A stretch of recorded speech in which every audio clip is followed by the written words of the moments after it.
সার্টিফিকেটের প্রয়োজন হয়, যদি আমাকে একাডেমিক্যালি পড়া যদি তোমার জন্য যোগ্য মনে হয়, তাহলে আমাদের এই যে মুকাররম বিন মোহসেন হাফেজাহুল্লাহ আল মাদানী তিনি আছেন, তার কথা হলো মেনে নাও।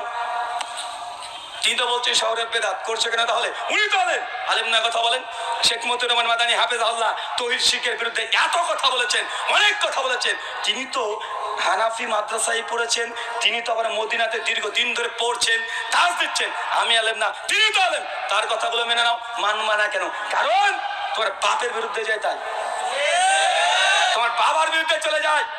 মানে তোমার ফিরকার ও যদি চাহেল হয়, ও পরে কাল ও অনেক বড় আল্লামা, আর বিরোধী দল ওদের দলে যদি আল্লামা থাকে, তোমার বিরুদ্ধে গেলে তুই তাকে জাহেল বলতে দাও, তা আমার ডিগ্রি আর থাক আর না থাক যাই আসে না।